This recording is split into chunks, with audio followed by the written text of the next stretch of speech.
ਵਾਹਿਗੁਰੂ ਜੀ।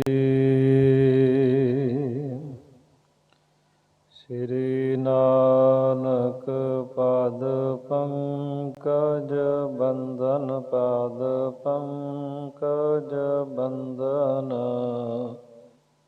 ਸਿਮਰੋ ਅੰਗਦ ਦੁਖ ਨਿਕੰਦਨ। ਅਮਰਦਾਸ ਗੁਰ ਹਿਰਦੈ ਧਿਆਵੋ, ਹਿਰਦੈ ਧਿਆਵੋ। ਸ੍ਰੀ ਗੁਰੂ ਰਾਮਦਾਸ ਗੁਣ ਗਾਵੋ। ਸ੍ਰੀ ਅਰਜਨ ਬਿਘਨਨ ਕੇ ਨਾਸ਼ਕ, ਬਿਘਨਨ ਕੇ ਨਾਸ਼ਕ। ਹਰਿ ਗੋਬਿੰਦ ਸੁਭ ਸੁਮਤ ਪ੍ਰਕਾਸ਼ਕ। ਸ੍ਰੀ ਹਰਿ ਰਾਇ ਨਮੋ ਕਰ ਜੋਰੀ, ਨਮੋ ਕਰ ਜੋਰੀ।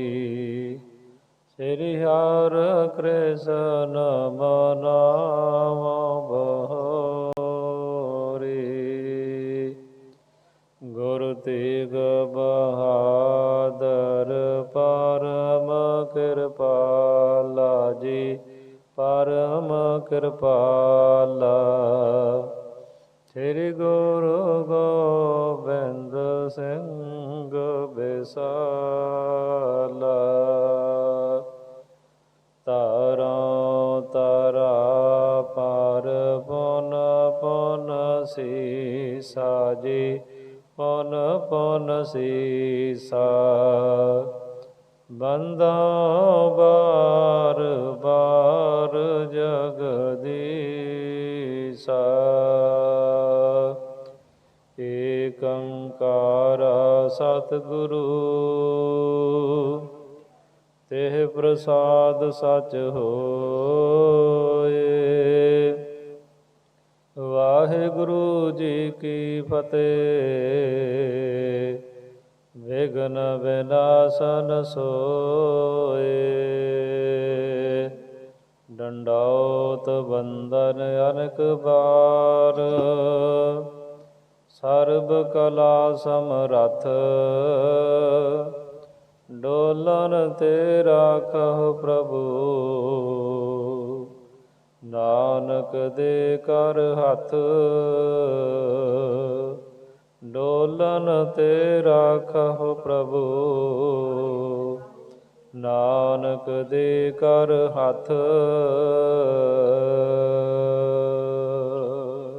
ਵਾਹਿਗੁਰੂ ਸਾਹਿਬ ਜੀ।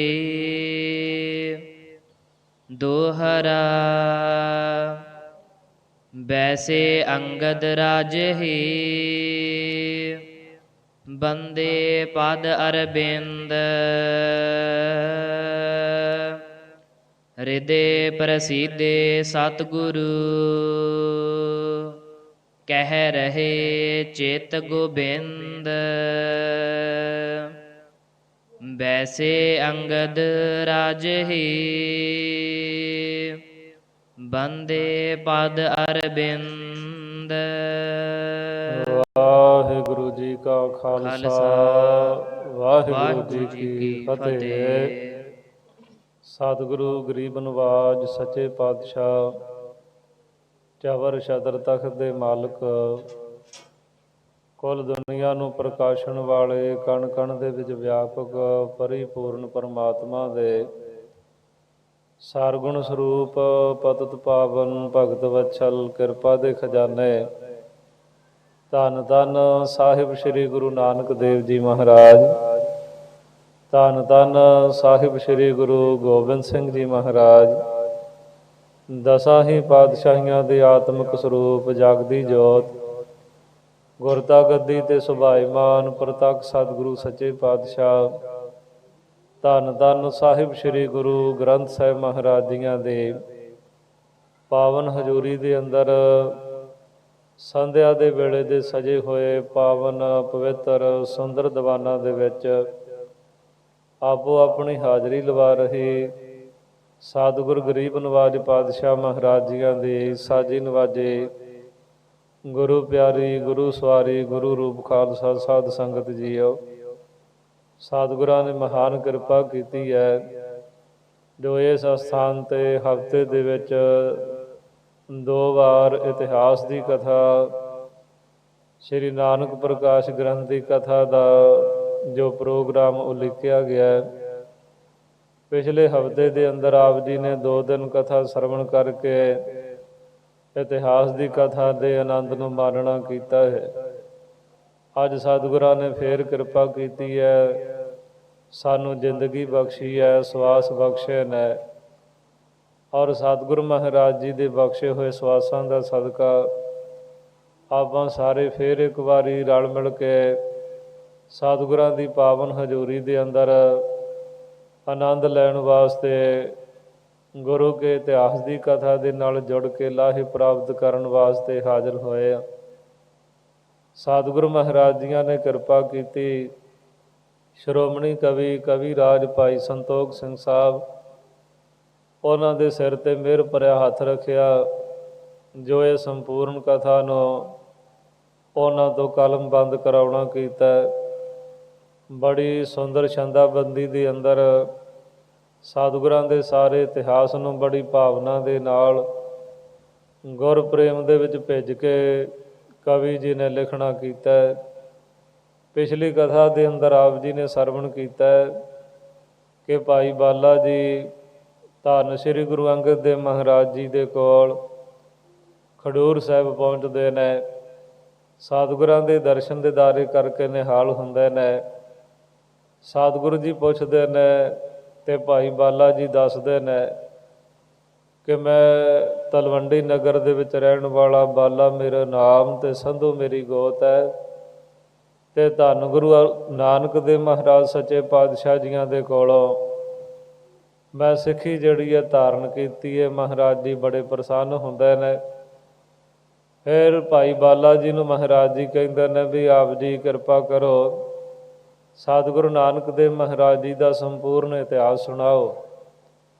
ਤੇ ਭਾਈ ਬਾਲਾ ਜੀ ਕਹਿੰਦੇ ਨੇ ਉਹਨਾਂ ਦੇ ਇਤਿਹਾਸ ਤੋਂ ਮੈਂ ਅਣਜਾਣ ਹਾਂ, ਪਰ ਉਹਨਾਂ ਦਾ ਜਿਹੜੀ ਜਨਮ ਪੱਤਰੀ ਹੈ, ਉਹਨਾਂ ਦੇ ਬਾਰੇ ਜੋ ਜਾਣਕਾਰੀ ਹੈ, ਉਹ ਪੰਡਿਤ ਪੁਰੋਹਿਤ ਨੇ ਲਿਖੀ ਹੈ। ਤੇ ਉਹ ਲਿਖਤ ਜਿਹੜੀ ਹੈ ਉਹਨਾਂ ਦੇ ਪਿਤਾ ਦੇ ਕੋਲ ਹੈ। ਉਹਨਾਂ ਦੇ ਪਿਤਾ ਜੀ ਤੇ ਸੰਸਾਰ ਤੋਂ ਚਾਲੇ ਪਾ ਗਏ ਨੇ, ਔਰ ਉਹਨਾਂ ਦੇ ਜਿਹੜੇ ਚਾਚਾ ਜੀ ਨੇ ਬਾਬਾ ਲਾਲ ਚੰਦ ਜੀ, ਉਹਨਾਂ ਦੇ ਕੋਲੋਂ ਇਹ ਮਿਲ ਸਕਦੀ ਹੈ। ਤੇ ਕਹਿਣ ਲੱਗੇ ਮਹਾਰਾਜ ਜੀ ਇੱਕ ਸਿੱਖ ਮੈਨੂੰ ਹੋਰ ਦਿਓ। ਲਾਲਾ ਪੰਨੂ ਨਾਮ ਦਾ ਸਿੱਖ ਸਤਿਗੁਰੂ ਜੀ ਭਾਈ ਬਾਲਾ ਜੀ ਦੇ ਨਾਲ ਤੋਰਦੇ ਨੇ। ਦੋਵੇਂ ਸਿੱਖ ਜਾ ਕੇ ਤਲਵੰਡੀ ਪਹੁੰਚਦੇ ਨੇ। ਸਤਿਗੁਰੂ ਮਹਾਰਾਜ ਜੀ ਦੇ ਚਾਚਾ ਬਾਬਾ ਲਾਲ ਚੰਦ ਜੀ ਦੇ ਘਰੇ ਆਉਂਦੇ ਨੇ। ਉਹਨਾਂ ਦੇ ਕੋਲ ਜਾ ਕੇ ਬੇਨਤੀ ਕਰਦੇ ਨੇ ਵੀ ਇਸ ਤਰ੍ਹਾਂ ਗੁਰੂ ਸਾਹਿਬਾਂ ਨੇ ਸਾਨੂੰ ਭੇਜਿਆ ਹੈ। ਬੜਾ ਸਤਿਕਾਰ ਕੀਤਾ ਜਾਂਦਾ ਹੈ ਬਾਬਾ ਲਾਲ ਚੰਦ ਜੀ ਦੇ ਵੱਲੋਂ। ਤੇ ਪੁੱਛਦੇ ਨੇ ਵੀ ਗੁਰਤਾ ਗੱਦੀ 'ਤੇ ਕੌਣ ਸੁਭਾਈਮਾਨ ਹੈ? ਗੁਰੂ ਅੰਗਦ ਦੇਵ ਤੁਸੀਂ ਕਹਿੰਦੇ ਹੋ, ਜਾਂ ਫਿਰ ਉਹਨਾਂ ਦੇ ਵੱਡੇ ਸਪੁੱਤਰ ਸਤਿਗੁਰਾਂ ਦੇ ਬਾਬਾ ਸ੍ਰੀ ਚੰਦ ਜੀ ਨੇ? ਦੱਸਿਆ ਜਾਂਦਾ ਗੁਰੂ ਦੇ ਸਿੱਖਾਂ ਵੱਲੋਂ ਵੀ ਗੁਰਤਾ ਗੱਦੀ 'ਤੇ ਧੰਨ ਗੁਰੂ ਅੰਗਦ ਦੇਵ ਮਹਾਰਾਜ ਜੀ ਦੇ ਕੋਲ ਹੈ। ਸੇਵਾ ਕਰਦਿਆਂ ਹੋਇਆਂ ਸੇਵਾ ਦੇ ਨਾਲ ਪ੍ਰਸੰਨ ਕਰਕੇ ਉਹਨਾਂ ਨੇ ਗੁਰਤਾ ਗੱਦੀ ਨੂੰ ਪਾਉਣਾ ਕੀਤਾ। ਹੋਰ ਵੀ ਗੱਲਬਾਤ ਹੁੰਦੀ। ਆਖਰਕਾਰ ਉਹ ਸਤਿਗੁਰੂ ਮਹਾਰਾਜ ਜੀ ਦੀ ਲਿਖਤ ਜਿਹੜੀ ਜਨਮ ਪੱਤਰੀ ਉਹਨੂੰ ਲੱਭਣ ਲੱਗ ਜਾਂਦੇ ਨੇ। ਬਹੁਤ ਜ਼ਿਆਦਾ ਕਾਗਜ਼ ਹੋਣ ਦੇ ਬਾਵਜੂਦ 5ਵੇਂ ਦਿਨ ਉਸ ਪੱਤਰੀ ਨੂੰ ਲੱਭ ਲਿਆ ਜਾਂਦਾ ਹੈ। ਸਿੱਖ ਜਿਹੜੇ ਨੇ ਦੋਵੇਂ ਪ੍ਰਸੰਨ ਹੁੰਦੇ ਨੇ। ਜਦੋਂ ਤੁਰਨ ਲੱਗਦੇ ਨੇ ਤੇ ਬਾਬਾ ਲਾਲ ਚੰਦ ਜੀ ਆਪਣੇ ਵੱਲੋਂ ਬੇਨਤੀ ਕਰਦੇ ਨੇ ਕਿ ਬਾਬਾ ਸ੍ਰੀ ਚੰਦ ਦਾ ਜਿਹੜਾ ਸੁਭਾਅ ਕੁਝ ਗੁੱਸੇ ਵਾਲਾ ਹੈ, ਤੇ ਗੁਰੂ ਅੰਗਦ ਦੇਵ ਮਹਾਰਾਜ ਨੂੰ ਮੇਰੇ ਵੱਲੋਂ ਸੁਨੇਹਾ ਦਿਓ ਵੀ ਜੇ ਕਿਤੇ ਬਾਬਾ ਸ੍ਰੀ ਚੰਦ ਕਿਤੇ ਗੁੱਸਾ ਕਰਦਾ ਤੇ ਧਰਤੀ ਵਰਗਾ ਸੁਭਾਅ ਧਾਰਨ ਕਰਕੇ ਉਹਨਾਂ ਨੂੰ ਮੁਆਫ ਕਰ ਦੇਣ। ਭਾਈ ਬਾਲਾ ਜੀ ਕਹਿਣ ਲੱਗੇ ਉਹ ਗੁਰੂ ਨਾਨਕ ਦਾ ਹੀ ਦੂਜਾ ਸਰੂਪ ਨੇ। ਤੋ ਇਸ ਤਰ੍ਹਾਂ ਦੇ ਨਾਲ ਸਾਧ ਸੰਗਤ ਜੀ ਫਿਰ ਆਪਣੇ ਵੱਲੋਂ 5 ਪੈਸੇ ਤੇ ਨਾਰੀਅਲ ਦਿੰਦੇ ਨੇ ਕਿ ਮੇਰੇ ਵੱਲੋਂ ਭੇਟਾ ਦਿਓ। ਤੇ ਮਿਲ ਕਰਕੇ ਦੋਵੇਂ ਸਿੱਖ ਜਿਹੜੇ ਨੇ ਉਹ ਸਤਿਗੁਰੂ ਮਹਾਰਾਜ ਸੱਚੇ ਪਾਤਸ਼ਾਹ ਜੀ ਦੇ ਕੋਲ ਆ ਕੇ ਪਹੁੰਚਦੇ ਨੇ। ਖਡੂਰ ਸਾਹਿਬ ਆ ਕੇ ਸਤਿਗੁਰਾਂ ਦੇ ਦੀਦਾਰ ਕਰਦੇ ਨੇ। ਇੱਥੋਂ ਤੱਕ ਸਾਧ ਸੰਗਤ ਜੀ ਆਪਾਂ ਪਿਛਲੀ ਕਥਾ ਦੇ ਵਿੱਚ ਪ੍ਰਸੰਗ ਸਰਵਣ ਕਰਕੇ ਆਨੰਦ ਮਾਣਨਾ ਕੀਤਾ ਹੈ। ਅੱਗੇ ਕਵੀ ਜੀ ਕਿਸ ਤਰ੍ਹਾਂ ਦੇ ਨਾਲ ਇਸ ਕਥਾ ਨੂੰ ਲਿਖ ਰਹੇ ਨੇ ਔਰ ਕਿਵੇਂ ਭਾਈ ਬਾਲਾ ਜੀ ਭਾਈ ਲਾਲਾ ਪੰਨੂ ਜੀ ਸਤਿਗੁਰਾਂ ਨੂੰ ਜਾ ਕੇ ਮਿਲਦੇ ਨੇ ਤੇ ਸਤਿਗੁਰੂ ਜੀ ਕਿਸ ਤਰ੍ਹਾਂ ਦੇ ਨਾਲ ਉਹਨਾਂ ਦਾ ਸਵਾਗਤ ਕਰਦੇ ਨੇ, ਜਾਂ ਹੋਰ ਜੋ ਵੀ ਅੱਗੇ ਜਿਸ ਤਰ੍ਹਾਂ ਦੇ ਨਾਲ ਕਥਾ ਚੱਲਦੀ ਹੈ ਸਰਵਣ ਕਰਕੇ ਆਨੰਦ ਦੇ ਸਹਿਤ ਹੋਣ ਦਾ ਯਤਨ ਕਰੀਏ। ਵਿਚਾਰਾਂ ਦੇ ਨਾਲ ਜੁੜਦਿਆਂ ਹੋਇਆ ਮਨ ਚਿੱਤ ਬਿਰਤੀਆਂ ਨੂੰ ਇਕਾਗਰ ਕਰਨ ਦਾ ਯਤਨ ਕਰੀਏ। ਜਾਣਨਾ ਕਰੀਏ ਕਿ ਆਪਾਂ ਖਡੂਰ ਸਾਹਿਬ ਦੇ ਅੰਦਰ ਬੈਠੇ ਹੋਏ ਆ ਤੇ ਸਤਿਗੁਰੂ ਗੁਰੂ ਅੰਗਦ ਦੇਵ ਮਹਾਰਾਜ ਜੀ ਬਿਲਕੁਲ ਸਾਡੇ ਸਨਮੁਖ ਨੇ। ਤੇ ਜੋ ਇਤਿਹਾਸ ਲਿਖਿਆ ਜਿਵੇਂ ਕਵੀ ਜੀ ਨੇ ਉਹ ਸਾਰਾ ਦ੍ਰਿਸ਼ ਜਿਹੜਾ ਉਹ ਸਾਡੇ ਸਾਹਮਣੇ ਹੀ ਹੋ ਰਿਹਾ। ਥੋੜ੍ਹੀ ਜਿਹੀ ਇਕਾਗਰਤਾ ਬਣਾਉਣ ਦਾ ਯਤਨ ਕਰੀਏ ਤੇ ਉਹ ਸਾਰਾ ਕੁਝ ਉਸੇ ਤਰ੍ਹਾਂ ਕਲਾ ਵਰਤ ਜਾਂਦੀ ਹੈ। ਤੋ ਇਕਾਗਰਤਾ ਨੂੰ ਬਣਾਉਂਦੇ ਹੋਏ ਰਸਨਾ ਨੂੰ ਪਵਿੱਤਰ ਕਰੀਏ। ਕਥਾ ਵਿੱਚ ਗੁਰੂ ਚਰਨਾਂ ਵਿੱਚ ਹਾਜ਼ਰੀ ਲਵਾਉਂਦੇ ਹੋਏ ਉਚਾਰਨ ਕਰੀਏ। ਆਖੀਏ ਜੀ ਸਤਿਨਾਮ ਸ੍ਰੀ ਵਾਹਿਗੁਰੂ ਸਾਹਿਬ ਜੀ। ਦੋਹਰਾ ਬੈਸੇ ਅੰਗਦ ਰਾਜਹੀ ਬੰਦੇ ਪਦ ਅਰਬਿੰਦ। ਕਵੀ ਜੀ ਕਿਰਪਾ ਕਰਕੇ ਦੱਸ ਰਹੇ ਨੇ ਕਿ ਗੁਰੂ ਅੰਗਦ ਦੇਵ ਮਹਾਰਾਜ ਜੀ ਤਖਤਾਂ ਦੇ ਉੱਪਰ ਬੈਠੇ ਹੋਏ ਰਾਜਹੀ ਤੋਂ ਭਾਵ ਸੁਭਾਇਮਾਨ ਨੇ ਤੇ ਜਾ ਕੇ ਦੋਵੇਂ ਗੁਰੂ ਕੇ ਸਿੱਖਾਂ ਨੇ ਮਹਾਰਾਜ ਜੀ ਦੇ ਚਰਨ ਕਮਲਾਂ ਤੇ ਨਮਸਕਾਰ ਕੀਤੀ ਹੈ। ਹਿਰਦੇ ਪ੍ਰਸੀਦੇ ਸਤਿਗੁਰੂ ਕਹਿ ਰਹੇ ਚਿਤ ਗੋਬਿੰਦ। ਸਤਿਗੁਰੂ ਮਹਾਰਾਜ ਜੀ ਨੇ ਵੇਖਿਆ ਜਦੋਂ ਕਿ ਮੇਰੇ ਦੋਵੇਂ ਗੁਰਸਿੱਖ ਜਿਨ੍ਹਾਂ ਨੂੰ ਮੈਂ ਭੇਜਿਆ ਸੀ ਆ ਗਏ ਨੇ। ਸਤਿਗੁਰੂ ਗੁਰੂ ਅੰਗਦ ਦੇਵ ਮਹਾਰਾਜ ਜੀ ਬਹੁਤ ਪ੍ਰਸੰਨ ਹੋਏ ਨੇ ਤੇ ਹਿਰਦੇ ਦੇ ਵਿੱਚੋਂ ਅਸੀਸ ਦਿੱਤੀ ਹੈ ਕਿ ਉਹ ਗੋਬਿੰਦ ਧਰਤੀ ਦੀ ਪਾਲਣਾ ਕਰਨ ਵਾਲਾ ਰੱਖਿਆ ਕਰਨ ਵਾਲਾ ਉਹ ਪਰਮਾਤਮਾ ਅਕਾਲ ਪੁਰਖ ਜਿਹੜਾ ਤੁਹਾਨੂੰ ਕਦੇ ਵੀ ਵਿਸਰੇ ਨਾ ਭੁੱਲੇ ਨਾ। ਚੌਪਈ ਖੁਸ਼ੀ ਬਹੁਤ ਬਾਲੇ ਪਰ ਕੀਨੀ। ਕਿਉਂਕਿ ਪਹਿਲਾਂ ਭਾਈ ਬਾਲਾ ਜੀ ਨੇ ਆ ਕੇ ਸਾਰਾ ਕੁਝ ਦੱਸਿਆ ਤੇ ਭਾਈ ਬਾਲਾ ਜੀ ਭਾਈ ਲਾਲਾ ਪੰਨੂ ਜੀ ਨੂੰ ਨਾਲ ਲੈ ਕੇ ਗਏ ਨੇ। ਤੇ ਇਸ ਕਰਕੇ ਭਾਈ ਬਾਲਾ ਜੀ ਉੱਤੇ ਗੁਰੂ ਸਾਹਿਬ ਸੱਚੇ ਪਾਤਸ਼ਾਹ ਜੀ ਨੇ ਬਹੁਤ ਖੁਸ਼ੀ ਕੀਤੀ ਹੈ, ਬਹੁਤ ਜ਼ਿਆਦਾ ਪ੍ਰਸੰਨ ਹੋਏ ਹਨ। ਪੁੰਨ ਪਤਰੀ ਆਪਣੇ ਕਰ ਲੀਨੀ। ਤੇ ਭਾਈ ਬਾਲਾ ਜੀ ਨੇ ਉਹ ਪੱਤਰੀ ਜਦੋਂ ਗੁਰੂ ਸਾਹਿਬਾਂ ਵਾਲੇ ਪਾਸੇ ਨੂੰ ਲਿਖਤ ਨੂੰ ਕੀਤਾ ਤੇ ਗੁਰੂ ਅੰਗਦ ਦੇਵ ਮਹਾਰਾਜ ਜੀ ਨੇ ਉਸ ਲਿਖਤ ਨੂੰ ਆਪਣੇ ਹੱਥਾਂ ਦੇ ਵਿੱਚ ਲੈਣਾ ਕੀਤਾ। ਸਾਦਰ ਸੋ ਨਿਜ ਸੀਸ ਚੜਾਈ। ਤੇ ਬੜੇ ਸਤਿਕਾਰ ਦੇ ਨਾਲ ਉਸ ਲਿਖਤ ਨੂੰ ਧੰਨ ਗੁਰੂ ਅੰਗਦ ਦੇਵ ਮਹਾਰਾਜ ਜੀ ਨੇ ਆਪਣੇ ਸੀਸ ਦੇ ਨਾਲ ਉੱਪਰ ਰੱਖਣਾ ਕੀਤਾ ਹੈ, ਸਤਿਕਾਰ ਕਰਨਾ ਕੀਤਾ ਹੈ। ਭਾਉ ਬਹੁਤ ਕਰ ਉਰ ਮਹਿ ਲਾਈ। ਤੇ ਬਹੁਤ ਜ਼ਿਆਦਾ ਪ੍ਰੇਮ ਕਰਕੇ ਉਸ ਲਿਖਤ ਨੂੰ ਧੰਨ ਗੁਰੂ ਅੰਗਦ ਦੇਵ ਮਹਾਰਾਜ ਜੀ ਨੇ ਆਪਣੇ ਹਿਰਦੇ ਦੇ ਨਾਲ ਲਾਉਣਾ ਕੀਤਾ ਹੈ। ਹੁਣ ਇੱਥੋਂ ਸਾਧ ਸੰਗਤ ਜੀ ਸਾਨੂੰ ਇਹ ਵੀ ਇੱਕ ਜਾਣਕਾਰੀ ਮਿਲਦੀ ਹੈ, ਇੱਕ ਸਿੱਖਿਆ ਮਿਲਦੀ ਹੈ ਕਿ ਆਪਾਂ ਗੁਰਬਾਣੀ ਦਾ ਸਤਿਕਾਰ ਕਿਸ ਤਰ੍ਹਾਂ ਦੇ ਨਾਲ ਕਰਨਾ ਹੈ।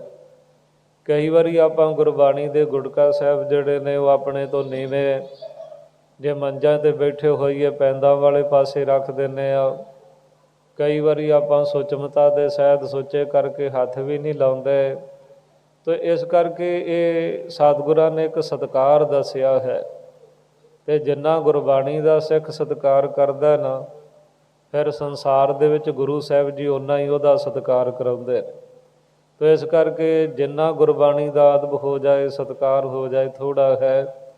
ਗੁਰੂ ਸਾਹਿਬ ਸੱਚੇ ਪਾਤਸ਼ਾਹ ਜੀ ਨੇ ਆਪ ਵੇਖੋ ਕਿੰਨਾ ਸਤਿਕਾਰ ਕਰ ਰਹੇ ਨੇ। ਇੱਕ ਲਿਖਤ ਹੈ, ਧੁਰ ਕੀ ਬਾਣੀ ਵੀ ਨਹੀਂ, ਪਰ ਫਿਰ ਵੀ ਗੁਰੂ ਸਾਹਿਬ ਸੱਚੇ ਪਾਤਸ਼ਾਹ ਨੇ ਪਹਿਲਾਂ ਉਸ ਲਿਖਤ ਨੂੰ ਆਪਣੇ ਸੀਸ 'ਤੇ ਰੱਖਣਾ ਕੀਤਾ, ਫਿਰ ਬੜੇ ਪ੍ਰੇਮ ਦੇ ਨਾਲ ਆਪਣੇ ਹਿਰਦੇ ਨਾਲ ਲਾਇਆ ਹੈ। ਦਰਸ਼ਨ ਤੁਮ ਕਰਵਾਇਓ ਗੁਰ ਕਾ। ਤੇ ਕਹਿਣ ਲੱਗੇ ਗੁਰੂ ਅੰਗਦ ਦੇਵ ਮਹਾਰਾਜ ਜੀ, ਭਾਈ ਬਾਲਾ ਜੀ, ਇਹ ਲਿਖਤ ਨਹੀਂ, ਇਹ ਤੇ ਤੁਸੀਂ ਮੈਨੂੰ ਮੇਰੇ ਸਤਿਗੁਰੂ ਗੁਰੂ ਨਾਨਕ ਸਾਹਿਬ ਜੀ ਦੇ ਦਰਸ਼ਨ ਹੀ ਕਰਵਾ ਦਿੱਤੇ ਹਨ। ਜਿਸ ਤੇ ਭ੍ਰਮ ਭਾਗਿਓ ਹੈ ਉਰ ਕਾ।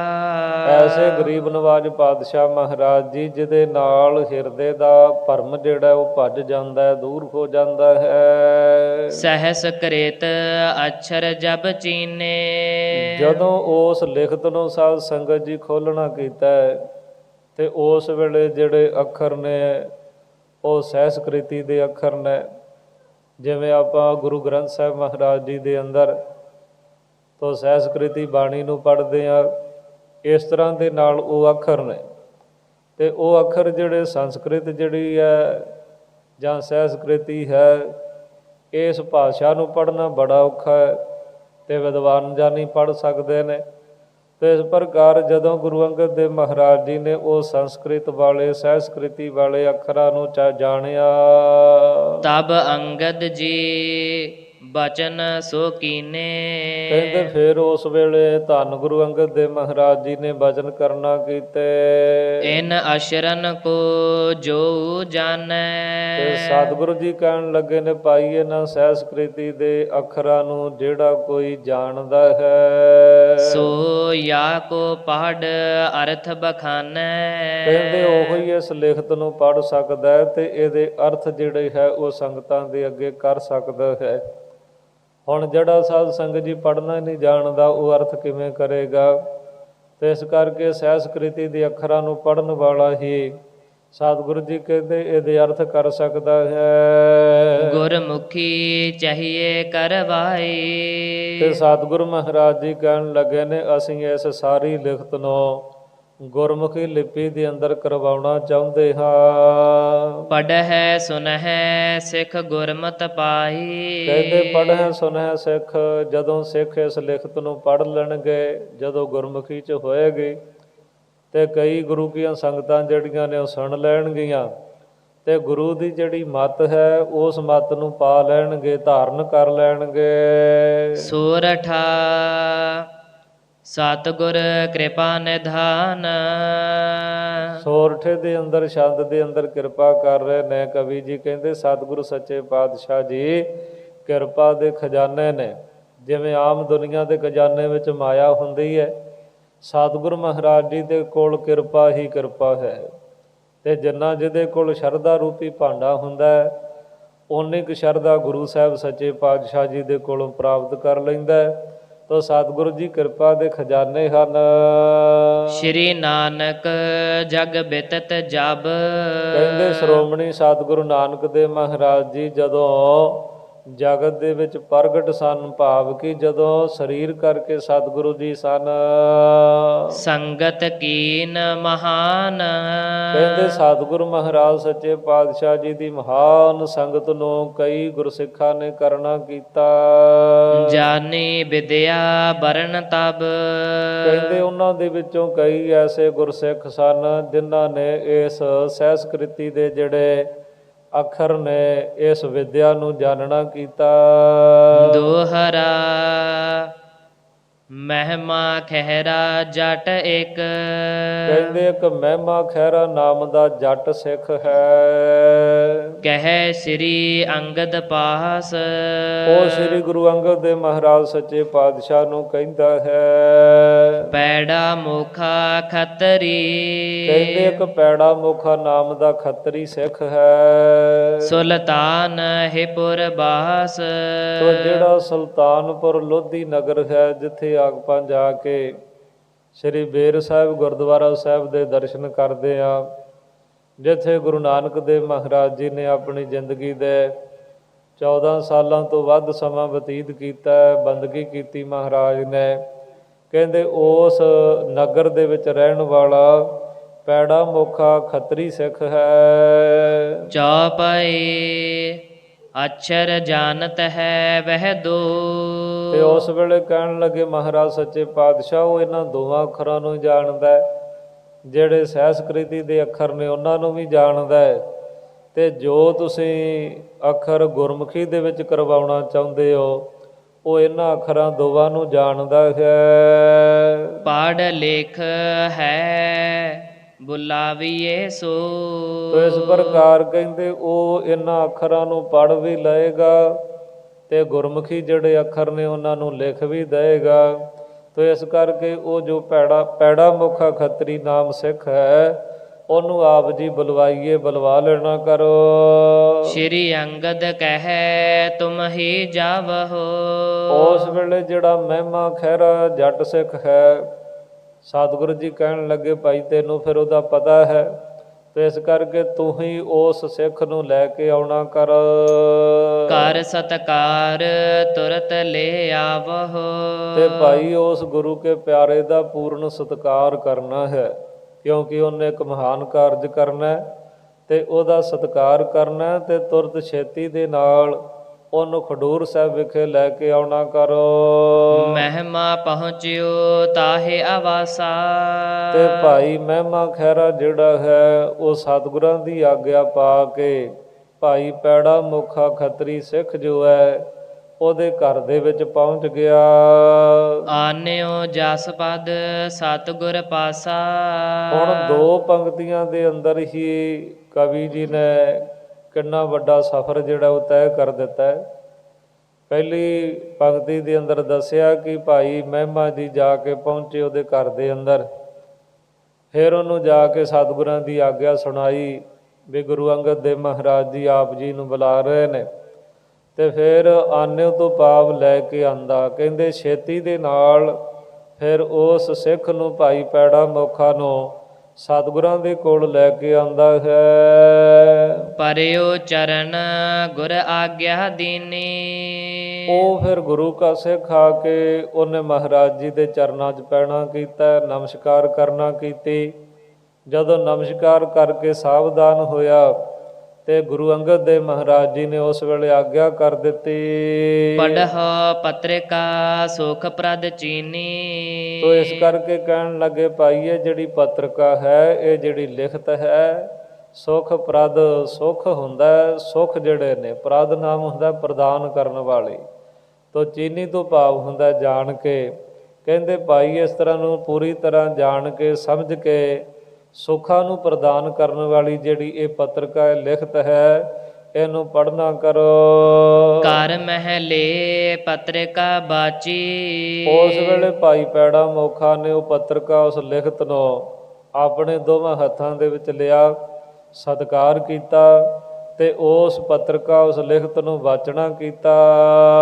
ਜਨ ਬਾਣੀ ਰਸਨਾ ਪਰ ਨਾਚੀ। ਤੋ ਕਵੀ ਜੀ ਕਹਿੰਦੇ ਨੇ ਜਦੋਂ ਭਾਈ ਪੈੜਾ ਮੋਖਾ ਨੇ ਉਸ ਲਿਖਤ ਨੂੰ ਵੇਖਿਆ ਤੇ ਜਦੋਂ ਉਹਨੂੰ ਪੜ੍ਹਿਆ ਤੇ ਕਹਿੰਦੇ ਇਸ ਤਰ੍ਹਾਂ ਦੇ ਨਾਲ ਜਾਣਨਾ ਕਰੋ ਵੀ ਬਾਣੀ ਤੋਂ ਭਾਵ ਇੱਥੇ ਸੁਰਸਤੀ ਤੋਂ ਹੈ। ਜਿਹੜੀ ਦੇਵੀ ਸੁਰਸਤੀ ਉਹਨੂੰ ਕਵਿਤਾ ਵਿਦਿਆ ਦੀ ਦਾਤੀ ਮੰਨਿਆ ਗਿਆ। ਤੇ ਕਵੀ ਜੀ ਕਹਿੰਦੇ ਜਿਵੇਂ ਸੁਰਸਤੀ ਆਪ ਆ ਕੇ ਭਾਈ ਪੈੜਾ ਮੋਖਾ ਦੀ ਰਚਨਾ ਤੇ ਆ ਕੇ ਨਿਰਤ ਕਰਦੀ ਹੋਵੇ, ਕਹਿੰਦੇ ਇਸ ਤਰ੍ਹਾਂ ਦੇ ਨਾਲ ਉਹਨਾਂ ਅੱਖਰਾਂ ਨੂੰ ਕਹਿਣਾ ਕੀਤਾ ਹੈ। ਸੁਨ ਕਰ ਖੁਸ਼ੀ ਕਰੀ ਤੇ ਸਿੱਖ ਪਰ।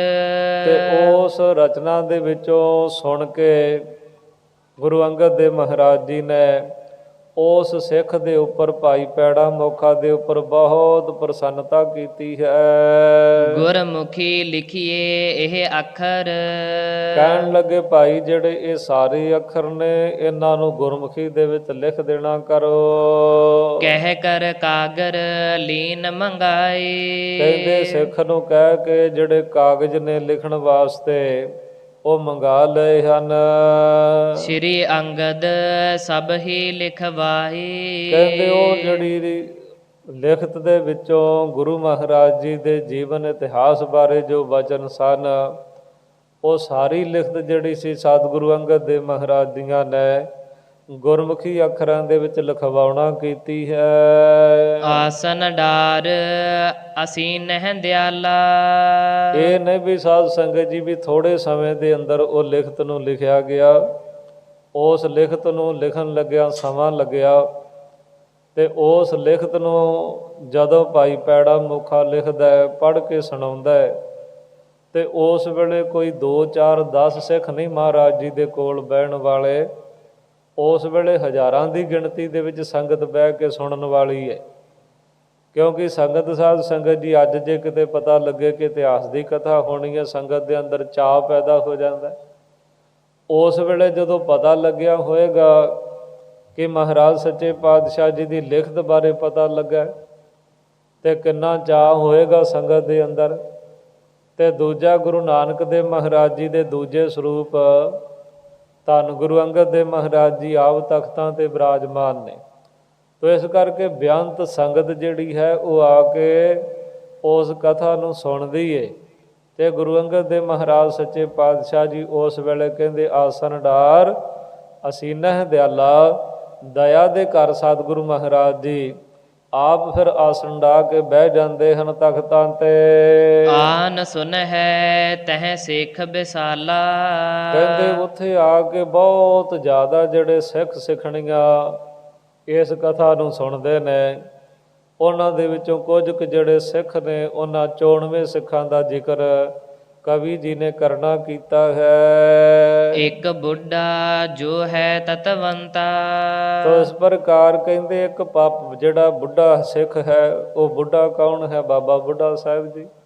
ਤੇ ਤਤ ਵੇਤਾ ਕਹਿੰਦੇ ਤਤ ਉਸ ਸਾਰ ਪ੍ਰਮਾਤਮਾ ਨੂੰ ਜਾਣਨ ਵਾਲੇ, ਉਸ ਬ੍ਰਹਮ ਨੂੰ ਜਾਣਨ ਵਾਲੇ ਬਾਬਾ ਬੁੱਢਾ ਸਾਹਿਬ ਜੀ ਵੀ ਹਨ। ਮੋਹ ਆਦ ਜੋਧਾ ਅਤ ਜੇਤਾ। ਤੋ ਕਹਿੰਦੇ ਐਸੇ ਇੱਕ ਯੋਧੇ ਨੇ, ਤੇ ਇੱਕ ਸਾਧ ਸੰਗਤ ਜੀ ਯੋਧਾ ਹੁੰਦਾ ਪਰ ਉਹ ਜੰਗ ਕੋਈ ਨਹੀਂ ਕਰਦਾ, ਜਿੱਤ ਕੋਈ ਨਹੀਂ ਪ੍ਰਾਪਤ ਕਰਦਾ। ਪਰ ਬਾਬਾ ਬੁੱਢਾ ਸਾਹਿਬ ਜੀ ਯੋਧੇ ਵੀ ਨੇ, ਤੇ ਉਹਨਾਂ ਨੇ ਜਿੱਤ ਵੀ ਪ੍ਰਾਪਤ ਕੀਤੀ ਹੈ। ਜਿੱਤ ਕਿਹਨਾਂ ਤੇ ਪ੍ਰਾਪਤ ਕੀਤੀ ਹੈ? ਮੋਹ ਆਦ, ਜਿਹੜੇ ਕਾਮ ਕ੍ਰੋਧ ਲੋਭ ਮੋਹ ਅਹੰਕਾਰ ਨੇ, ਸ਼ਬਦ ਸਪਰਸ਼ ਰੂਪ ਰਸ ਗੰਧ ਜਿਹੜੇ ਵਿਸ਼ੇ ਨੇ, ਉਹਨਾਂ ਦੇ ਉੱਤੇ ਇੱਕ ਸੂਰਮੇ ਬਣ ਕੇ ਬਾਬਾ ਬੁੱਢਾ ਸਾਹਿਬ ਜੀ ਨੇ ਜਿੱਤ ਪ੍ਰਾਪਤ ਕਰਨਾ ਕੀਤੀ ਹੈ। ਬਚਨ ਪਾਏ ਗੁਰ ਜੋ ਸਿਸ ਬੈਸਾ। ਹੁਣ ਬਾਬਾ ਬੁੱਢਾ ਸਾਹਿਬ ਜੀ ਦੇ ਜੀਵਨ ਦੇ ਕੁਝ ਕੁ ਅੰਸ਼ ਨੂੰ ਲਿਆ ਕਵੀ ਜੀ ਨੇ। ਕਹਿੰਦੇ ਇਹ ਬਾਬਾ ਬੁੱਢਾ ਸਾਹਿਬ ਜੀ ਉਹ ਸਿੱਖ ਨੇ ਜਿਨ੍ਹਾਂ ਨੇ ਗੁਰੂ ਦੇ ਬਚਨਾਂ ਨੂੰ ਪਾਇਆ, ਤੇ ਜਿਹੜੇ ਪਹਿਲਾਂ ਸਿਸ ਬੱਚੇ ਦੀ ਵੈਸਾ ਉਮਰ ਵਾਲੇ ਸਨ, ਭਾਵ ਕਿ ਜੋ ਪਹਿਲਾਂ ਜਿਨ੍ਹਾਂ ਦੀ ਉਮਰ ਬਾਲਕਾਂ ਵਰਗੇ ਸੇ। ਭਇਓ ਪਰਮ ਬ੍ਰਿਧਨ ਤਨ ਜੈਸਾ।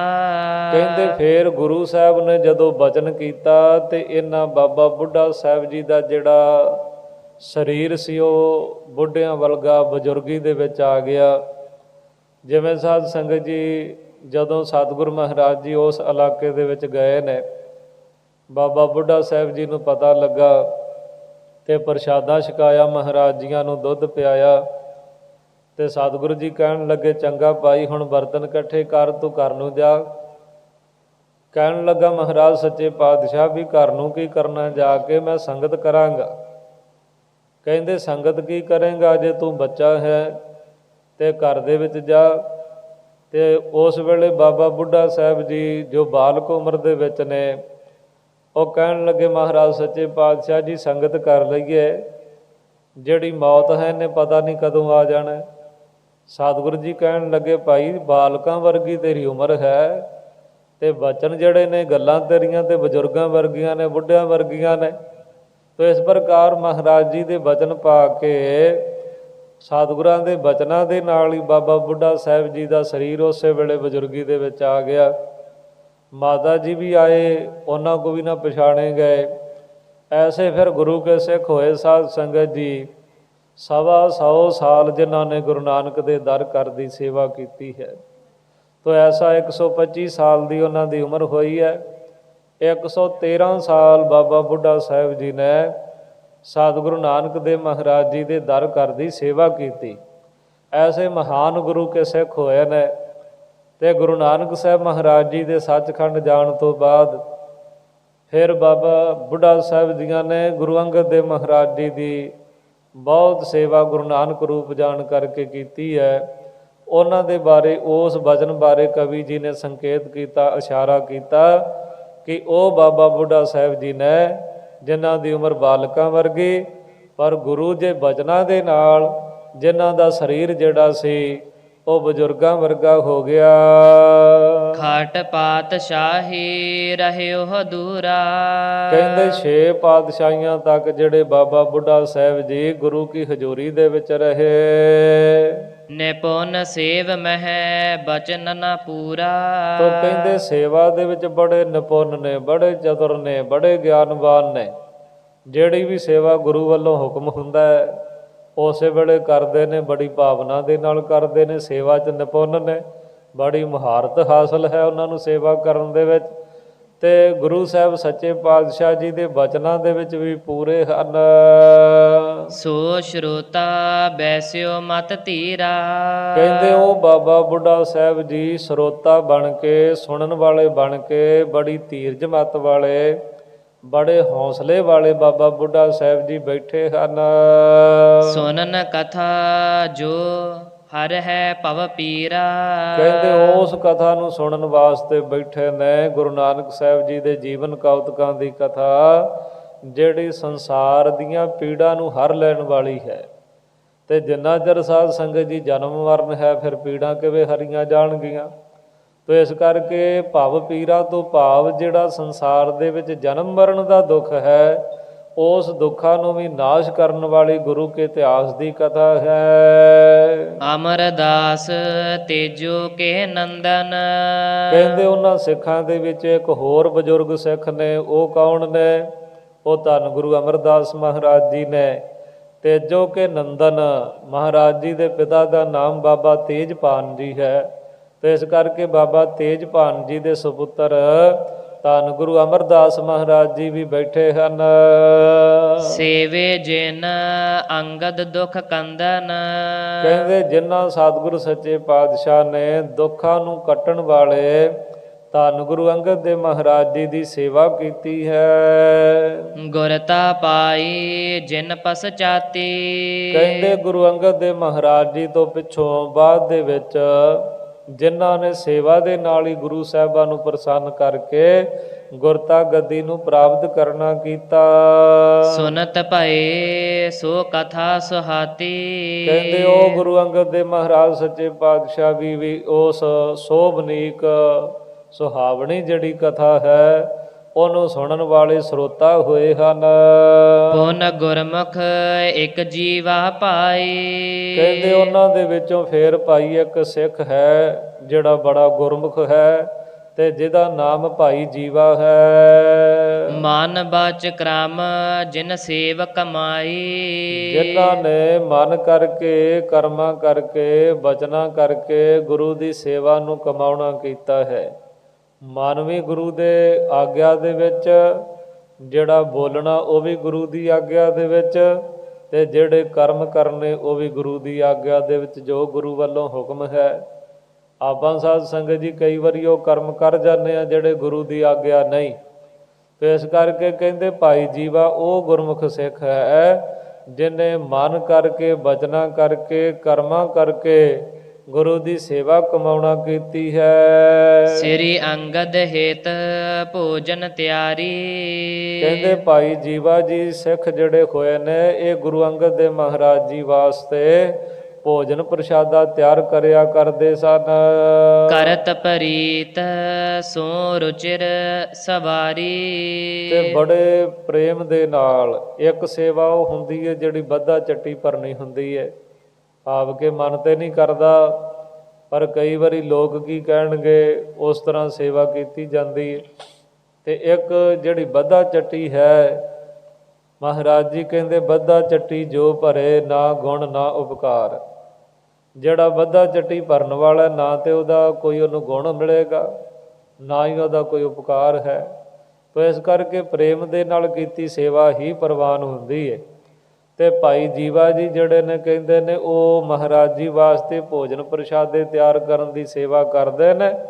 ਤੇ ਬੜੇ ਪ੍ਰੇਮ ਦੇ ਨਾਲ ਸੁੰਦਰ ਸਵਾਦੜਾ ਸਵਾਰ ਕੇ ਭੋਜਨ ਤਿਆਰ ਕਰਨ ਵਾਲੇ ਹਨ। ਪਾਰੋ ਜੁਲ ਕਾ ਪੁਨ ਸਿੱਖ ਏਕੂ। ਕਹਿੰਦੇ ਉਹਨਾਂ ਸਿੱਖਾਂ ਦੇ ਵਿੱਚੋਂ ਭਾਈ ਇੱਕ ਸਿੱਖ ਜਿਹੜਾ ਹੈ ਪਾਰੋ ਜੁਲਕਾ ਹੈ। ਤੋ ਪਾਰੋ ਨਾਮ ਹੈ, ਜੁਲਕਾ ਉਹਨਾਂ ਦੀ ਅੱਲ ਪੈ ਗਈ। ਇਸ ਪ੍ਰਕਾਰ ਸ਼੍ਰੇਣਾਂ ਦੇ ਵਿੱਚੋਂ ਖੱਤਰੀ ਤੋਂ ਇੱਕ ਉਹ ਜੁਲਕਾ ਗੋਤ ਵੀ ਕਹਿੰਦੇ ਨੇ। ਤੋ ਕਹਿੰਦੇ ਇੱਕ ਸਿੱਖ ਉਹ ਵੀ ਬੈਠਾ ਹੋਇਆ ਹੈ ਜਿਹਦਾ ਨਾਮ ਭਾਈ ਪਾਰੋ ਜੁਲਕਾ ਹੈ। ਪਰਮਹੰਸ ਕੋ ਜਾਸ ਬਿਬੇਕੂ। ਤੋ ਕਹਿੰਦੇ ਜਿਵੇਂ ਇੱਕ ਹੰਸ ਹੁੰਦਾ ਉਹਦੇ ਕੋਲ ਗਿਆਨ ਹੁੰਦਾ, ਉਹਦੀ ਚੁੰਝ 'ਚ ਖਟਾਸ ਹੁੰਦੀ ਹੈ, ਉਹ ਦੁੱਧ ਨੂੰ ਲਾਉਂਦਾ ਤੇ ਉਹ ਫੁੱਟੀਆਂ ਬਣ ਜਾਂਦੀਆਂ ਨੇ, ਪਾਣੀ ਅਲੱਗ ਹੋ ਜਾਂਦਾ ਤੇ ਦੁੱਧ ਜਿਹੜਾ ਹੈ ਉਹ ਮਲਾਈ ਜਿਹੜੀ ਉਹ ਖਾ ਲੈਂਦਾ, ਪਾਣੀ ਨੂੰ ਤਿਆਗ ਦਿੰਦਾ। ਤੇ ਪਰਮਹੰਸ ਹੈ ਭਾਈ ਪਾਰੋ ਜੀ। ਭਾਈ ਪਾਰੋ ਪਰਮਹੰਸ ਐਸਾ ਭਾਈ ਗੁਰਦਾਸ ਜੀ ਨੇ ਵੀ ਕਿਰਪਾ ਕੀਤੀ ਹੈ, ਪੂਰੇ ਸਤਿਗੁਰ ਕਿਰਪਾ ਧਾਰੀ, ਜਿਨ੍ਹਾਂ ਦੇ ਪੂਰੇ ਸਤਿਗੁਰੂ ਗੁਰੂ ਅੰਗਦ ਦੇਵ ਧੰਨ ਗੁਰੂ ਅਮਰਦਾਸ ਮਹਾਰਾਜ ਜੀਆਂ ਨੇ ਕਿਰਪਾ ਕੀਤੀ। ਕਹਿੰਦੇ ਇਸ ਪ੍ਰਕਾਰ ਭਾਈ ਪਰਮਹੰਸ ਦੀ ਪਦਵੀ ਵਾਲੇ, ਗਿਆਨ ਰੱਖਣ ਵਾਲੇ ਭਾਈ ਪਾਰੋ ਜੀ ਜਿਹੜੇ ਉਹ ਵੀ ਸਿੱਖ ਬੈਠੇ ਹੋਏ ਨੇ। ਇਹਨਾਂ ਦੀ ਕੁਲ ਦੇ ਵਿੱਚੋਂ ਹੀ ਸਾਧ ਸੰਗਤ ਜੀ ਅੱਗੇ ਭਾਈ ਨਾਰਾਇਣ ਦਾਸ ਜੀ ਹੋਏ, ਜਿਨ੍ਹਾਂ ਦੀ ਸੁਪੁੱਤਰੀ ਮਾਤਾ ਦਮੋਦਰੀ ਜੀ ਹੋਏ ਨੇ, ਤੇ ਮਾਤਾ ਦਮੋਦਰੀ ਜੀ 6ਵੇਂ ਪਾਤਸ਼ਾਹ ਜੀ ਦੇ ਮਹਿਲ ਹੋਏ ਨੇ, ਤੇ ਬਾਬਾ ਗੁਰਦਿੱਤਾ ਜੀ ਦੇ ਮਾਤਾ ਜੀ ਹੋਏ ਨੇ। ਤੇ ਇਸ ਪ੍ਰਕਾਰ ਕਹਿੰਦੇ ਇਹ ਭਾਈ ਪਾਰੋ ਪਰਮਹੰਸ ਸਿੱਖ ਜਿਹੜੇ ਨੇ ਉਹ ਵੀ ਭਾਈ ਕਥਾ ਦਾ ਆਨੰਦ ਲੈ ਰਹੇ ਹਨ। ਤਜਨ ਅਸਾਰੰ ਸਾਰ ਗ੍ਰਹੀਤੀ। ਕਹਿੰਦੇ ਜਿਵੇਂ ਹੰਸ ਜਿਹੜਾ ਹੈ ਉਹ ਮਾੜੀ ਚੀਜ਼ ਨੂੰ ਛੱਡ ਦਿੰਦਾ, ਚੰਗੀ ਨੂੰ ਗ੍ਰਹਿਣ ਕਰ ਲੈਂਦਾ, ਇਸੇ ਤਰ੍ਹਾਂ ਭਾਈ ਪਾਰੋ ਜੀ ਉਹ ਗਿਆਨ ਰੱਖਦੇ ਨੇ ਵੀ ਸੱਚ ਕੀ ਹੈ, ਝੂਠ ਕੀ ਹੈ, ਪ੍ਰੇਮ ਕੀ ਹੈ, ਨਫ਼ਰਤ ਕੀ ਹੈ। ਇਸੇ ਤਰ੍ਹਾਂ ਦੇ ਨਾਲ ਗੁਰਮੁਖ ਕੌਣ ਹੁੰਦਾ, ਸਾਗਤ ਕੌਣ ਹੁੰਦਾ, ਆਗਿਆ ਕੀ ਹੁੰਦੀ ਹੈ, ਨਿਸ਼ਰਦਕਪੁਣਾ ਕੀ ਹੁੰਦਾ। ਤੋ ਐਸਾ ਗਿਆਨ ਰੱਖਣ ਵਾਲੇ ਭਾਈ ਸਾਰ ਚੰਗੇ ਚੀਜ਼ ਨੂੰ ਗ੍ਰਹਿਣ ਕਰਨ ਵਾਲੇ, ਔਰ ਇਸੇ ਤਰ੍ਹਾਂ ਦੇ ਨਾਲ ਜੋ ਫੋਗ ਹੈ, ਜੋ ਮਾੜੀ ਚੀਜ਼ ਹੈ, ਔਗਣ ਨੇ, ਉਹਨਾਂ ਨੂੰ ਤਿਆਗਣ ਵਾਲੇ ਹਨ। ਪੈ ਆਪਕੀ ਜਿਉ ਹੰਸਨ ਰੀਤੀ। ਕਹਿੰਦੇ ਜਿਵੇਂ ਦੁੱਧ ਨੂੰ ਪੀਣ ਵਾਲੀ ਹੰਸਾਂ ਦੀ ਰੀਤੀ ਹੈ, ਮਰਿਆਦਾ ਹੈ। ਸੈਨ ਸਰਸ ਇੱਕ ਧਿੰਗਿਆ ਨਾਈ। ਤੋ ਕਹਿੰਦੇ ਉਹਨਾਂ ਸਿੱਖਾਂ ਦੇ ਵਿੱਚੋਂ ਇੱਕ ਧਿੰਗਾ ਨਾਈ ਨਾਮ ਦਾ ਸਿੱਖ ਵੀ ਹੈ। ਤੇ ਜਿਵੇਂ ਸਾਧ ਸੰਗਤ ਜੀ ਭਗਤਾਂ ਦੇ ਵਿੱਚੋਂ ਭਗਤ ਸੈਣ ਜੀ ਨਾਈ ਗੋਤਰ ਦੇ ਹੋਏ ਨੇ, ਨਾਈ ਜਾਤ ਦੇ ਹੋਏ ਨੇ, ਇਸੇ ਤਰ੍ਹਾਂ ਕਹਿੰਦੇ ਭਾਈ ਉਹ ਨਾਈ ਸਿੱਖ ਨੇ। ਤੇ ਸਮਝ ਲਓ ਕਿ ਭਗਤ ਸੈਣ ਦੇ ਸਦਰਸ਼ ਹਨ।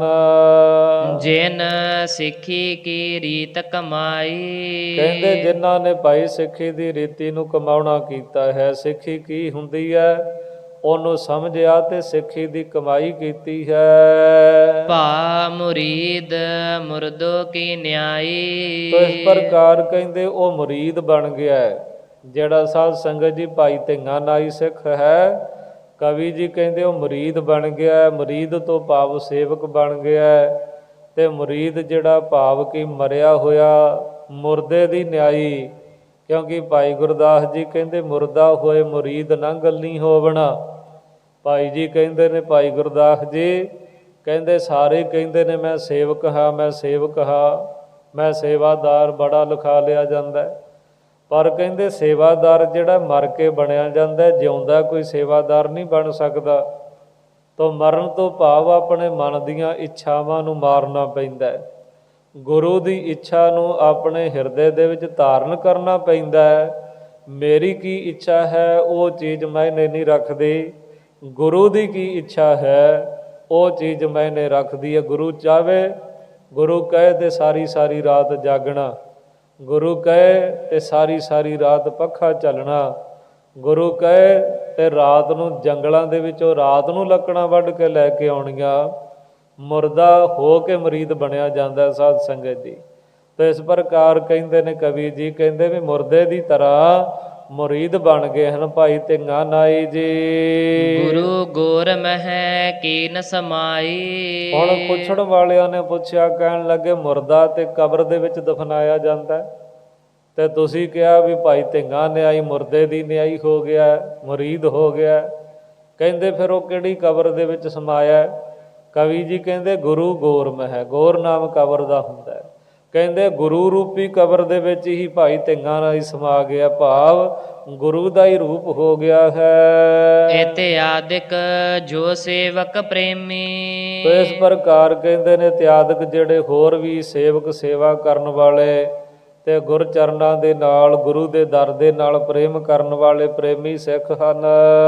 ਭਏ ਕਥਾ ਸੁਨਨੇ ਕੇ ਨੇਮੀ। ਕਹਿੰਦੇ ਉਹ ਗੁਰੂ ਸਾਹਿਬ ਸੱਚੇ ਪਾਤਸ਼ਾਹ ਜੀ ਦੀ ਕਥਾ ਦੇ ਸੁਣਨ ਦੇ ਨੇਮੀ ਬਣ ਗਏ ਨੇ, ਭਾਵ ਜੋ ਨੇਮ ਬਣਿਆ ਨਾ, ਗੁਰੂ ਸਾਹਿਬਾਂ ਨੇ ਸਮਾਂ ਨਿਸ਼ਚਿਤ ਕੀਤਾ ਹੋਏਗਾ ਵੀ ਇੰਨੇ ਸਮੇਂ ਤੱਕ ਭਾਈ ਗੁਰੂ ਦਾ ਇਤਿਹਾਸ ਸੁਣਾਇਆ ਜਾਏ ਕਰੇਗਾ, ਤੇ ਬੜੇ ਨੇਮ ਦੇ ਨਾਲ, ਬੜੇ ਨਿਯਮ ਦੇ ਨਾਲ ਇੱਕ ਸਾਧ ਸੰਗਤ ਦੀ ਆਪਾਂ ਕਹਿ ਦਿੰਦੇ ਹਾਂ ਵੀ ਨਿਤਨੇਮ, ਪਰ ਨਿਤਨੇਮ ਉਹ ਹੁੰਦਾ ਜਿਹੜਾ ਨਿਤ ਕੀਤਾ ਜਾਵੇ, ਤੇ ਜਿਹੜਾ ਕਦੇ ਕਦੇ ਕਰਨ ਵਾਲਾ ਉਹਨੂੰ ਨੇਮ ਕਹਿ ਸਕਦੇ ਹਾਂ, ਪਰ ਨਿਤਨੇਮ ਨਹੀਂ। ਤੋ ਸਤਿਗੁਰੂ ਮਹਾਰਾਜ ਜੀਆਂ ਨੇ ਸਾਨੂੰ ਨਿਤਨੇਮੀ ਬਣਾਇਆ। ਜਿਹੜਾ ਗੁਰੂ ਕਾ ਸਿੱਖ ਕੋਈ ਪੰਜਾਂ ਬਾਣੀਆਂ ਦਾ ਨਿਤਨੇਮ ਕਰਦਾ ਹੈ, ਕੋਈ ਸੁਖਮਨੀ ਸਾਹਿਬ ਵੀ ਕਰਦਾ ਹੈ, ਕੋਈ ਸੇਵਾ ਦਾ ਵੀ ਨਿਤਨੇਮੀ ਹੈ, ਸੇਵਾ ਕਰਦਾ ਹੈ। ਤੋ ਕਈ ਐਸੇ ਗੁਰੂ ਕੇ ਸਿੱਖ ਹੁੰਦੇ ਨੇ ਜਿਨ੍ਹਾਂ ਦਾ ਨੇਮ ਗੁਰੂ ਕੇ ਦਰਸ਼ਨ ਕਰਨ ਦਾ ਹੈ। ਤੋ ਭਾਈ ਗੁਰਦਾਸ ਜੀ ਕਹਿੰਦੇ ਸਾਧ ਸੰਗ ਦਰਸ਼ਨ ਕੋ ਹੈ ਨਿਤਨੇਮ ਜਾ ਕੋ।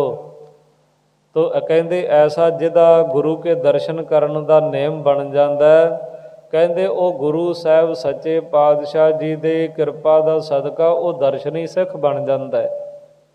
ਤੇ ਭਾਈ ਗੁਰਦਾਸ ਜੀ ਕਹਿੰਦੇ ਨੇ ਵੀ ਉਸ ਗੁਰਸਿੱਖ ਦੇ ਅੰਦਰ ਗੁਰੂ ਦੀ ਐਸੀ ਕਿਰਪਾ ਵਰਤ ਜਾਂਦੀ ਹੈ, ਫਿਰ ਉਹਦੇ ਦਰਸ਼ਨ ਕਰਨ ਦੇ ਨਾਲ ਵੀ ਪਾਪ ਮਿਟਣੇ ਸ਼ੁਰੂ ਹੋ ਜਾਂਦੇ ਨੇ। ਉਹਦੇ ਦਰਸ਼ਨ ਕਰਨ ਦੇ ਨਾਲ ਹੀ ਅੰਦਰ ਜਿਹੜੀ ਹੈ ਇੱਕ ਨਾਮ ਦੀ ਲਹਿਰ ਵਗ ਪੈਂਦੀ ਹੈ। ਤੋ ਐਸਾ ਕਿਰਪਾ ਹੋ ਜਾਂਦੀ ਹੈ, ਜਿਵੇਂ ਬਾਣੀ ਦਾ ਬਚਨ ਹੈ, ਆਵੈ ਸਾਹਿਬ ਚਿੱਤ ਤੇਰੀਆਂ ਭਗਤਾ ਡਿਠਿਆ। ਫਿਰ ਐਸੇ ਸਿੱਖ ਦੇ ਦਰਸ਼ਨ ਕਰਦਿਆਂ ਹੀ ਹਿਰਦੇ ਵਿੱਚੋਂ ਵਾਹਿਗੁਰੂ ਵਾਹਿਗੁਰੂ ਨਿਕਲਦਾ ਹੈ। ਤੋ ਇਸ ਤਰ੍ਹਾਂ ਦੇ ਨਾਲ ਇਹ ਗੁਰੂ ਕੇ ਨੇਮ ਦੇ ਵਿੱਚ ਇੰਨੀ ਤਾਕਤ ਹੈ, ਜਿਹੜਾ ਕੋਈ ਨਿਭਾਉਣ ਵਾਲਾ ਹੈ, ਭਾਵੇਂ ਉਹ ਗੁਰੂ ਕੇ ਦਰਸ਼ਨਾਂ ਦਾ, ਸੇਵਾ ਦਾ ਨਿਤਨੇਮ ਤੇ ਕਰਨਾ ਹੀ ਹੈ। ਹੋਰ ਜਿਹੜੇ ਸੇਵਾ ਦੇ ਨੇਮ ਨਿਭਾਉਣ ਵਾਲੇ ਉਹਨਾਂ ਤੇ ਐਸੀ ਕਿਰਪਾ ਹੋ ਜਾਂਦੀ ਹੈ। ਕਹਿੰਦੇ ਐਸੇ ਜਿਹੜੇ ਗੁਰੂ ਕੇ ਸਿੱਖ ਨੇ ਤੇ ਹੋਰ ਬੇਅੰਤ ਸੈਂਕੜੇ ਸੰਗਤਾਂ ਜਿਹੜੀਆਂ ਨੇ, ਉਹ ਗੁਰੂ ਸਾਹਿਬ ਸੱਚੇ ਪਾਤਸ਼ਾਹ ਜੀ ਦੀ ਅੰਮ੍ਰਿਤਮਈ ਇਤਿਹਾਸ ਦੀ ਕਥਾ ਨੂੰ ਸੁਣਨ ਦੇ ਨੇਮੀ ਹੋਏ ਹਨ। ਆਪਰ ਮਨੋਜ ਆਵਹਿ ਕਰ ਹੇਤੂ। ਕਹਿੰਦੇ ਇਹਨਾਂ ਸਿੱਖਾਂ ਤੋਂ ਬਿਨਾਂ ਹੋਰ ਵੀ ਜਿਹੜੇ ਮਨੁੱਖ ਨੇ, ਕਹਿੰਦੇ ਉਹ ਵੀ ਆਉਂਦੇ ਨੇ ਕਥਾ ਸੁਣਨ ਵਾਲੇ ਪ੍ਰੇਮ ਕਰਕੇ। ਸੁਨਹਿ ਕਥਾ ਬੇਦੀ ਕੁਲ ਕੇਤੂ। ਕਹਿੰਦੇ ਬੇਦੀ ਮਹਾਰਾਜ ਜੀ ਦਾ ਖਾਨਦਾਨ ਹੈ, ਬੇਦੀ ਕੁਲ ਦੇ ਹੋਏ ਮਹਾਰਾਜ। ਕਹਿੰਦੇ ਉਸ ਕੁਲ ਦੇ ਕੇਤੂ ਤੋਂ ਭਾਵ ਨਿਸ਼ਾਨ ਸਰੂਪ, ਭਾਵ ਕਿ ਬੇਦੀ ਕੁਲ ਨੂੰ ਸੰਸਾਰ ਦੇ ਵਿੱਚ ਪ੍ਰਗਟ ਕਰਨ ਵਾਲੇ ਸਤਿਗੁਰੂ ਗੁਰੂ ਨਾਨਕ ਸਾਹਿਬ ਮਹਾਰਾਜ ਜੀ ਦੀ ਕਥਾ ਨੂੰ ਸੁਣਦੇ ਹਨ। ਦੋਹਰਾ ਬਾਲਾ ਕਰਤ ਉਚਾਰ ਮੁਖ। ਕਹਿੰਦੇ ਭਾਈ ਬਾਲਾ ਜੀ ਜਿਹੜੇ ਨੇ ਉਹ ਆਪਣਾ ਗੁਰੂ ਸਾਹਿਬ ਜੀ ਦੀ ਜੋ ਕਥਾ ਹੈ ਉਹਨੂੰ ਆਪਣੇ ਮੁਖ ਦੇ ਵਿੱਚੋਂ ਉਚਾਰਦੇ ਹਨ। ਪੈੜੇ ਲਿਖੀ ਸੁਧਾਰ। ਤੇ ਭਾਈ ਪੈੜਾ ਮੁਖਾ ਜਿਹੜਾ ਹੈ ਉਹਨੇ ਬੜੀ ਸੁਧਾਰ ਕੇ ਸੋਧ ਕੇ ਉਸ ਕਥਾ ਨੂੰ ਲਿਖਣਾ ਕੀਤਾ। ਲਿਖਵਾਈ ਅੰਗਦ ਗੁਰੂ। ਕਹਿੰਦੇ ਲਿਖਵਾਉਣ ਵਾਲੇ ਧੰਨ ਗੁਰੂ ਅੰਗਦ ਦੇਵ ਮਹਾਰਾਜ ਜੀ ਨੇ, ਧੰਨ ਗੁਰੂ ਅੰਗਦ ਦੇਵ ਮਹਾਰਾਜ ਜੀ ਨੇ ਉਸ ਕਥਾ ਨੂੰ ਲਿਖਵਾਉਣਾ ਕੀਤਾ। ਜਗ ਕੇ ਕਾਜ ਉਧਾਰ। ਹੁਣ ਇਹਦੇ ਵਿੱਚ ਮਨੋਰਥ ਕੀ ਹੈ? ਸਤਿਗੁਰ ਮਹਾਰਾਜ ਜੀ ਕਿਉਂ ਲਿਖਵਾ ਰਹੇ ਨੇ ਕਥਾ? ਜਗਤ ਦੇ ਜਿਹੜੇ ਜੀਵ ਨੇ ਉਹਨਾਂ ਦੇ ਉਧਾਰ ਦੇ ਕਾਰਜ ਵਾਸਤੇ, ਕਿ ਜਗਤ ਦੇ ਵਿੱਚ ਜਿਹੜੇ ਸਿੱਖ ਸੁਣਨਗੇ ਉਹਨਾਂ ਦਾ ਉਧਾਰ ਹੋਏਗਾ। ਹੁਣ ਆਪਾਂ ਕਹਾਂਗੇ ਵੀ ਕਥਾ ਸੁਣਨ ਦੇ ਨਾਲ ਕਿਵੇਂ ਉਧਾਰ ਹੋਏਗਾ?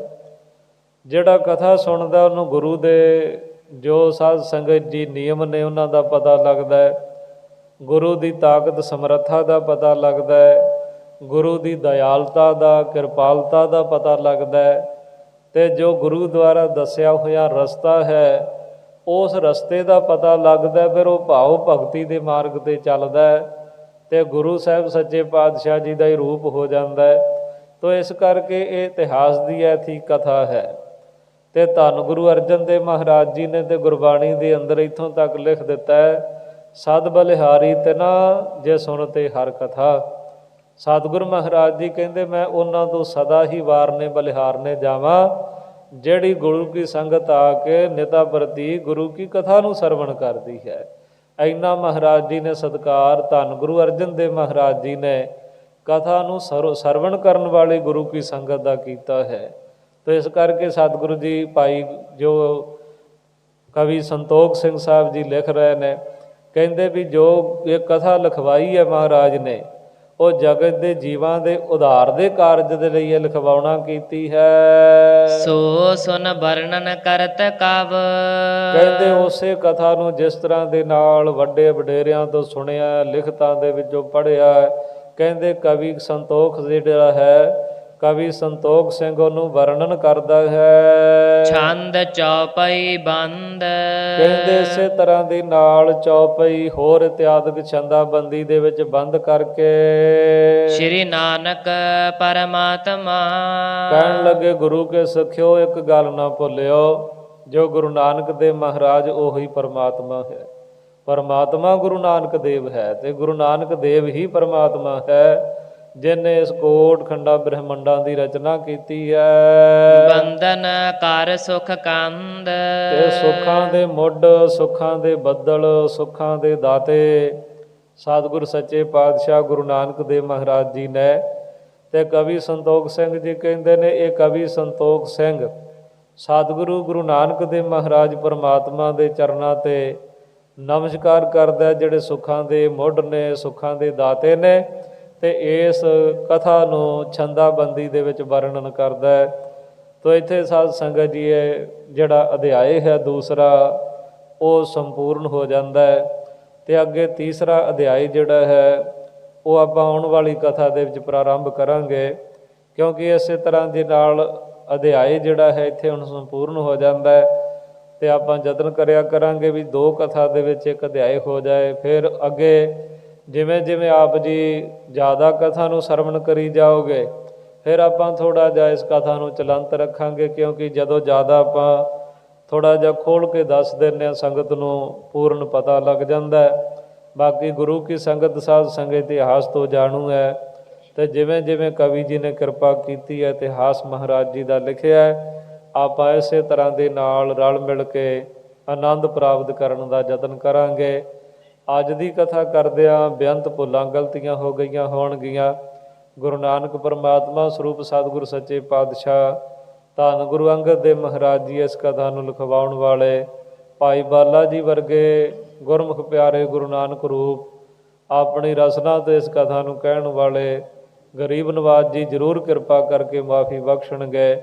ਆਪ ਗੁਰੂ ਕੀ ਸੰਗਤ ਨੇ ਜ਼ਰੂਰ ਕਿਰਪਾ ਕਰਨੀ, ਮਾਫੀ ਬਖਸ਼ਣੇ, ਅੱਗੋਂ ਵਾਸਤੇ ਅਸੀਸ ਦੇਣੀ ਕਿ ਹੋਰ ਵੀ ਸ੍ਰੇਸ਼ਟ ਮਤ ਬੁੱਧ ਦੇ ਨਾਲ ਸੋਧ ਕੇ ਕਥਾ ਵਿਚਾਰਾਂ ਕੀਤੀਆਂ ਜਾਣ, ਜਿਹਦੇ ਨਾਲ ਸਾਨੂੰ ਤੁਹਾਨੂੰ ਸਾਰਿਆਂ ਨੂੰ ਬਹੁਤਾ ਬਹੁਤਾ ਲਾਹਾ ਪ੍ਰਾਪਤ ਹੋਵੇ। ਅੰਤਲੇ ਬੰਦ ਪੜ੍ਹ ਕੇ ਕਥਾ ਨੂੰ ਸੰਕੋਚਦੇ ਹਾਂ ਜੀ। ਸੋ ਸੁਨ ਵਰਣਨ ਕਰਤ ਕਵ। ਛੰਦ ਚੌਪਈ ਬੰਦ। ਸ਼੍ਰੀ ਨਾਨਕ ਪਰਮਾਤਮਾ। ਬੰਧਨ ਕਰ ਸੁਖ ਕੰਦ। ਹੇ ਗੋਬਿੰਦ ਹੇ ਗੋਪਾਲ ਹੇ ਦਇਆਲ ਲਾਲ। ਪ੍ਰਾਨਨਾਥ ਅਨਾਥ ਸਖੇ ਦੀਨ ਦਰਦ ਨਿਵਾਰ। ਹੇ ਸਮਰੱਥ ਅਗਮ ਪੂਰਨ ਮੋਹਿ ਮਇਆ ਤਾਰ। ਅੰਧਕੂਪ ਮਹਾਭਿਆਨ ਨਾਨਕ ਪਾਰ ਉਤਾਰ। ਆਏ ਪ੍ਰਭ ਸਰਨਾਗਤੀ ਕਿਰਪਾ ਨਿਧ ਦਇਆਲ। ਏਕ ਅੱਖਰ ਹਰ ਮਨ ਬਸਤ ਨਾਨਕ ਹੋਤ ਨਿਹਾਲ। ਡੰਡਾਉਤ ਬੰਧਨ ਅਨੇਕ ਵਾਰ ਸਰਬ ਕਲਾ ਸਮਰਥ। ਡੋਲਨ ਤੇ ਰਾਖਹੁ ਪ੍ਰਭੂ ਨਾਨਕ ਦੇ ਕਰ ਹੱਥ। ਡੰਡਾਉਤ ਬੰਦਨ ਅਨਕ ਬਾਰ ਸਰਬ ਕਲਾ ਸਮਰਥ ਡੋਲਨ ਤੇ ਰਾਖਹ ਪ੍ਰਭੂ ਨਾਨਕ ਦੇ ਕਰ ਹੱਥ। ਵਾਹਿਗੁਰੂ ਜੀ ਕਾ ਖਾਲਸਾ ਵਾਹਿਗੁਰੂ ਜੀ ਕੀ ਫਤਿਹ।